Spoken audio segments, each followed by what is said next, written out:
Hi there everyone, welcome to my channel. So in this video I will teach you guys on how to write a program that will ask the user length in centimeters, and then it will convert into meters and kilometers using C# programming language. Before we continue, I would like to say thank you so much to all my viewers, silent viewers, and supporters in my channel. Thank you for watching my videos.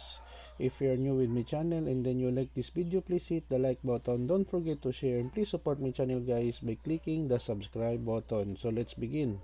I will put a link in the video description where you can download the complete source code of our centimeters to meters and kilometers in C# for free in my two websites. You may click the notification bell so that you will be notified with my newly uploaded video. Okay. So we have here using system, class program, static void main. It is the starting point of every C# program. We have here the begin.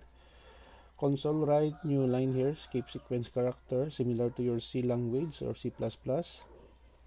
The title of our program is centimeters to meters and kilometers in C#.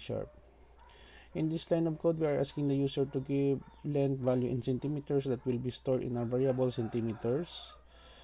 So basically this is the input, and then we have here the process. So we have two processes here to be performed. Double meters, centimeters divide by 100, convert centimeters to meters. For kilometers, centimeters divide by 100,000, no? Centimeters to kilometers.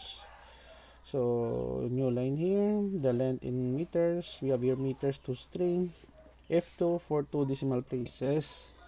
The same thing with kilometers here, the length in kilometers. Kilometers to string F2, new line, and a program which informs the user that the program has been ended. And then we close the class now of our program.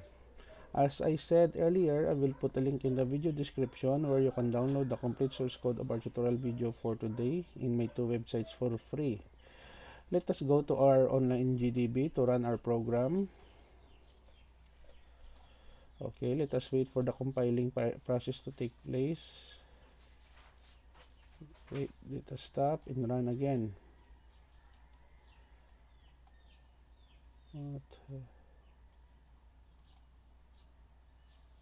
Okay,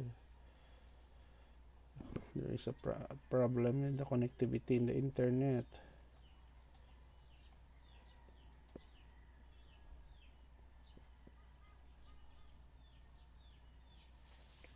I'm very sorry, there is some technical issues.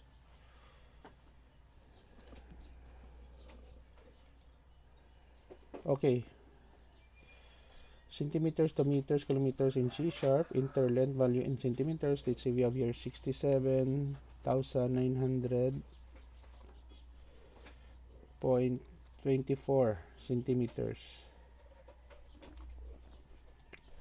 So the length in meters is 679. The length in kilometers is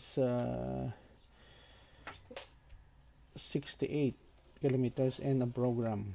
Another example, let's say for example 25 million.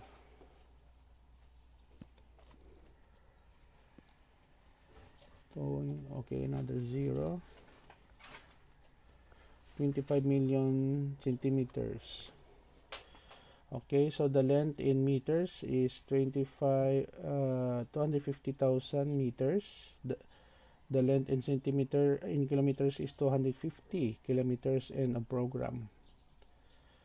Okay guys, so this is the end of our tutorial video on centimeters to meters in kilometers in C# programming language. I hope that you have learned something new in this tutorial video. Thank you so much for watching.